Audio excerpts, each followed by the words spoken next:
வணக்கம். இன்றைய முக்கிய செய்தி. உச்ச நீதிமன்ற உத்தரவின்படி தேசிய நெடுஞ்சாலைக்கு அருகில் உள்ள 9 மதுக்கடைகளை இடமாற்றம் செய்ய புதுச்சேரி கலால்துறை நோட்டீஸ் பிறப்பித்துள்ளது. புதுச்சேரி அரசின் கலால்துறை துணை ஆணையர் மேத்யூ பிரான்சிஸ் இதற்கான உத்தரவை பிறப்பித்துள்ளார். அதன் விவரம்: இந்திய தேசிய சாலைகள் ஆணையத்தின் புதுச்சேரி திட்ட செயலாக்க பிரிவு இத்துறைக்கு இது தொடர்பாக பரிந்துரைகளை அளித்துள்ளது. புதிதாக அமைக்கப்பட்ட 332 தேசிய நெடுஞ்சாலைகளை ஒட்டி பாகூர் கொம்யூன் பஞ்சாயத்து உட்பட்டு சோரியங்குப்பம், குருவினத்தம் ஆகிய பகுதிகளில் 9 மதுக்கடைகள் இயங்குகின்றன.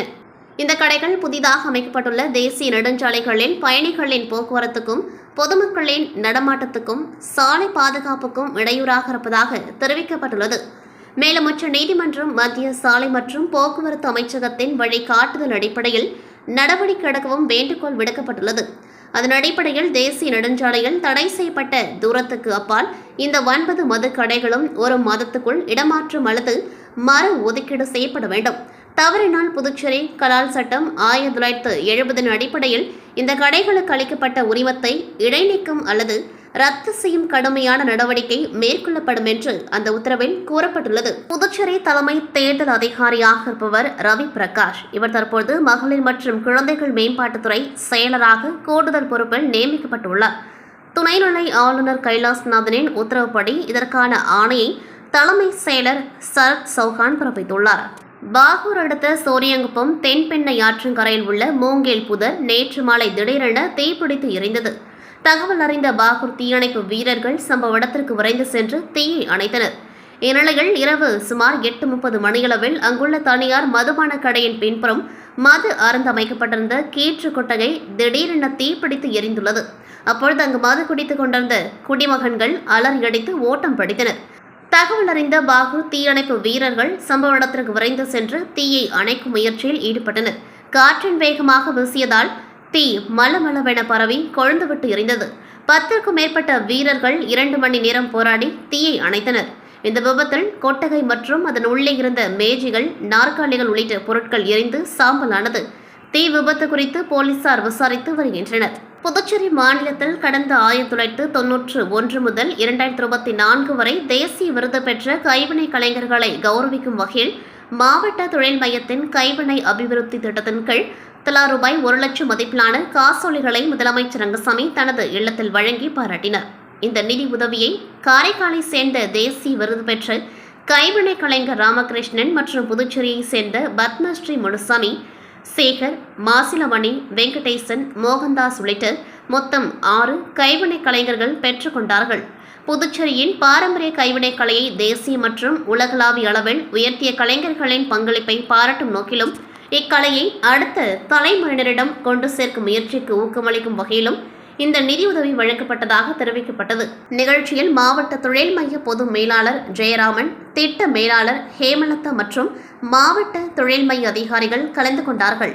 Pondicherry premier league 20 over cricket தொடரின் 3வது சீசன் துத்திப்பட்டு சீக மைதானத்தில் கோலாகலமாக தொடங்கியது. தொடக்க ஆட்டத்தில் வில்லியனூர் மோஹித் கிங்ஸ் அணியும் மாஹே ஸ்ட்ரைக்கர்ஸ் அணியும் மோதின.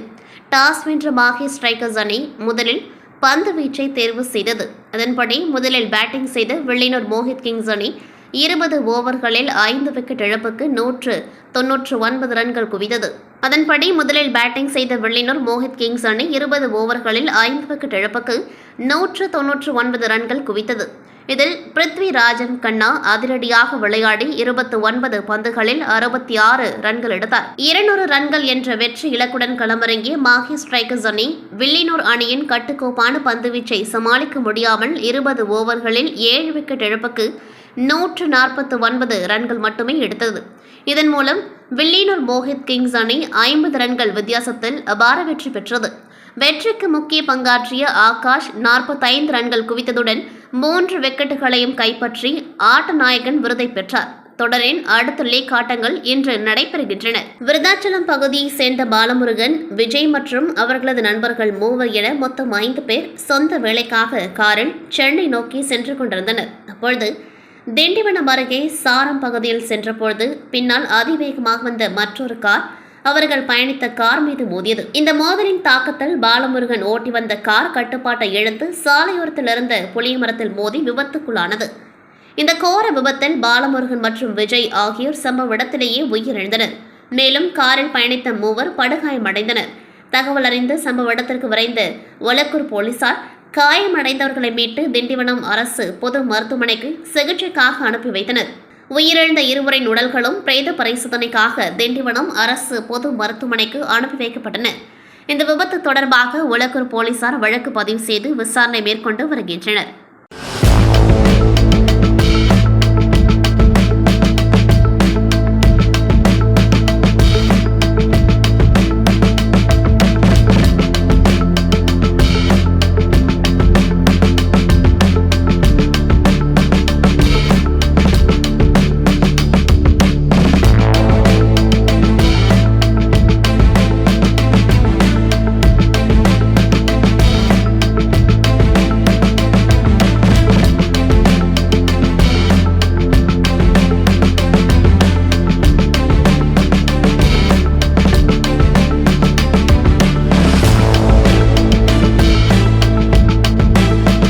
புதுவை காமராஜ் சாலை பாலாஜி தியேட்டர் அருகில் நடைபெறும் உப்பனாறு வாய்க்கால் பணிகளை லட்சிய ஜனநாயக கட்சி தலைவரும் காமராஜ் நகர் தொகுதி சட்டமன்ற உறுப்பினருமான ஜோஸ் சார்லஸ் மார்டன் நேரில் ஆய்வு மேற்கொண்டார். மழைக்காலம் நெருங்கி வரும் நிலையில் மேற்கொள்ளப்படும் பணிகள் குறித்தும் அடுத்த கட்ட செயல்பாடுகள் குறித்தும் கேட்டறிந்தார். இந்த ஆய்வின் பொழுது முன்னாள் சட்டமன்ற உறுப்பினர் ரிச்சர்ட் ஜான்குமார் உடன் இருந்தார்.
தமிழகத்தில் நடைபெறும் தாவேக ஆட்சியில் காங்கிரஸ் கட்சி பங்கேற்றுள்ளது.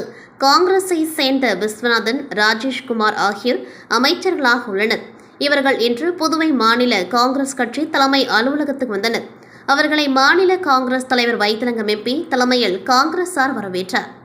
வரவேற்பு நிகழ்ச்சியில் பேசிய அமைச்சர் ராஜேஷ்குமார், புதுவை மாநில காங்கிரஸ் தலைவர் வைத்திலிங்கம் சில கோரிக்கைகளை வைத்தார்.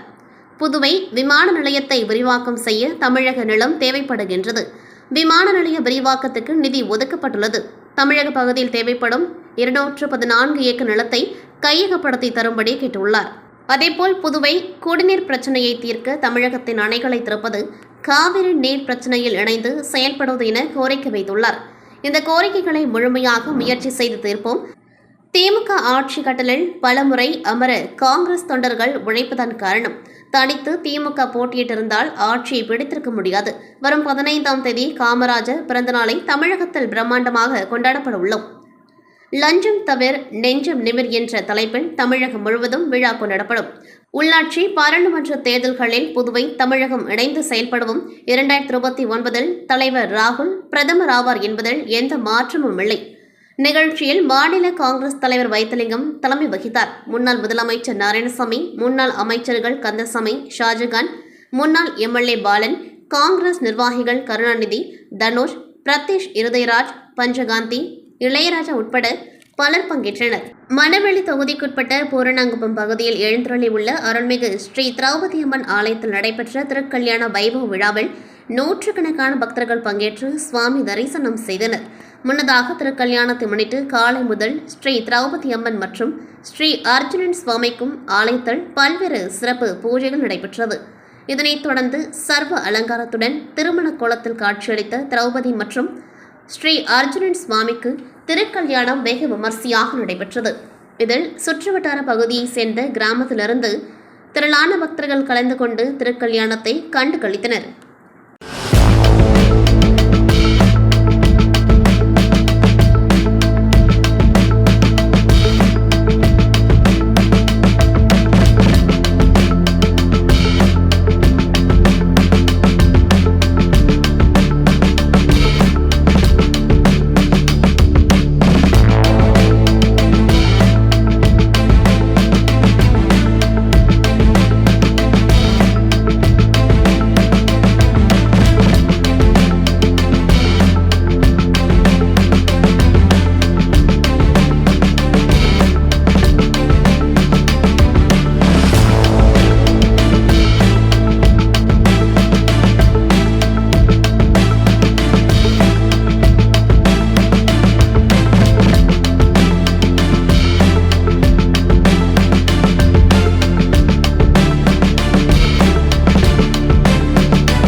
புதுச்சேரி மாநிலம் அரியங்குப்பம் சட்டமன்ற தொகுதியைச் சேர்ந்த பயனாளிகளுக்கு புதுச்சேரி குடிசை மாற்று வாரியம் மூலம் ஒருங்கிணைந்த வீடு கட்டும் திட்டத்தின் மூலம் ரூபாய் 5 லட்சம் மானியத்தில் முதல் தவணை தொகை 1 லட்சத்தை அரியங்குப்பம் சட்டமன்ற தொகுதி உறுப்பினர் ஐயப்பன் 53 பயனாளிகளுக்கு வழங்கினர். இதில் குடிசை மாற்று வாரிய அதிகாரிகள், தேசிய ஜனநாயக கூட்டணி கட்சி நிர்வாகிகள் கலந்து கொண்டார்கள்.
பகுதியில் செயல்பட்டு வரும் மயிலம் இந்தியா பிரைவேட் லிமிடெட் நிறுவனத்தில் பல ஆண்டுகளாக பணியாற்றி வரும் 5 தொழிலாளர்களை முன் அறிவிப்பின்றி பணி நீக்கம் செய்ததாக கூறி நிறுவன நிர்வாகத்தை கண்டித்து மயிலம் இந்தியா பிரைவேட் லிமிடெட் தொழிலாளர்கள் நலசங்கம் சார்பில் தொழிலாளர்கள் 5வது நாளாக தர்ணா போராட்டத்தில் ஈடுபட்டனர்.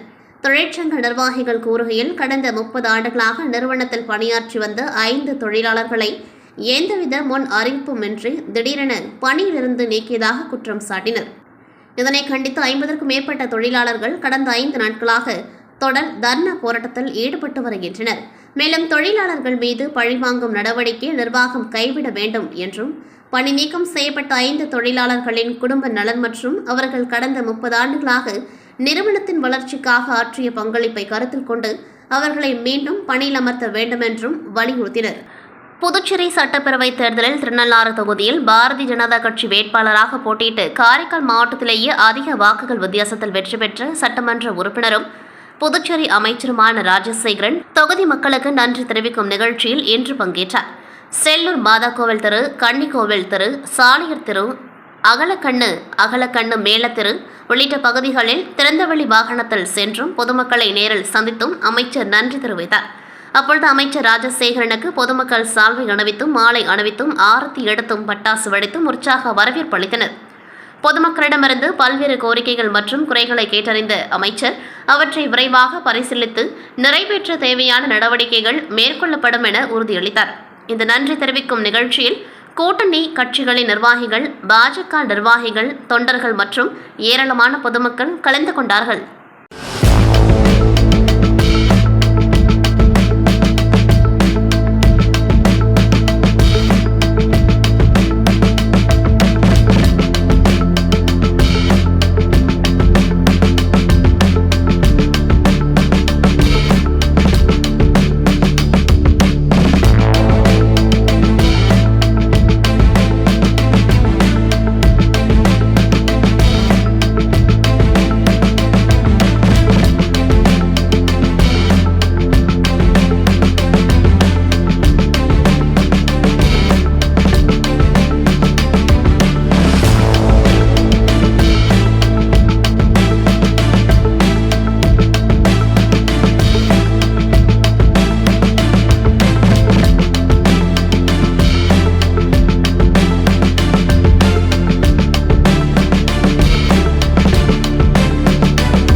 கள்ளித்தீர்த்தால் குப்பத்தில் அமைந்துள்ள மணக்குள விநாயகர் தொழில்நுட்ப கல்லூரி மற்றும் பிஎன்ஐ இணைந்து பிரம்மாண்டமான மெகா வேலைவாய்ப்பு முகாம் 2026 நடத்தவுள்ளன. இந்த முகாம் குறித்த பத்திரிகையாளர் சந்திப்பு இன்று நடைபெற்றது. இந்த மெகா வேலைவாய்ப்பு முகாம் வரும் ஜூலை 11 அன்று எம்ஜிஐ வளாகத்தில் நடைபெறவுள்ளது. காலை 9 மணி முதல் மாலை 3 மணி வரை நடைபெறும் இந்த முகாமில் புதுச்சேரி, திண்டிவனம், விழுப்புரம், கடலூர் மற்றும் அதனை சுற்றியுள்ள பகுதிகளைச் சேர்ந்த ஆயிரக்கணக்கான வேலை தேடுபவர்கள் பங்கேற்பார்கள் என எதிர்பார்க்கப்படுகின்றது. தகவல் தொழில்நுட்பம், உற்பத்தி, வங்கி, நிதி, விற்பனை மற்றும் சேவைத்துறை உள்ளிட்ட பல்வேறு துறைகளைச் சேர்ந்த 100க்கும் மேற்பட்ட முன்னணி நிறுவனங்கள் இந்த முகாமில் பங்கேற்கின்றன. 10,000க்கும் மேற்பட்ட காலி பணியிடங்கள் நிரப்பப்பட உள்ளன. இதுவரை 2,000க்கும் மேற்பட்டோர் இம்முகாமில் பங்கேற்க பதிவு செய்துள்ளனர். பத்திரிகையாளர் சந்திப்பில் கலந்து கொண்ட மணக்குள விநாயகர் தொழில்நுட்ப கல்லூரி முதல்வர் டாக்டர் மலர்கண் கூறுகையில், மாணவர்களின் வேலைவாய்ப்பு திறனை மேம்படுத்துவதிலும் கல்வி மற்றும் தொழில்துறைக்கிடையே உள்ள இடைவெளியை குறைப்பதிலும் கல்லூரி தொடர்ந்து பணியாற்றி வருவதாக தெரிவித்தார்.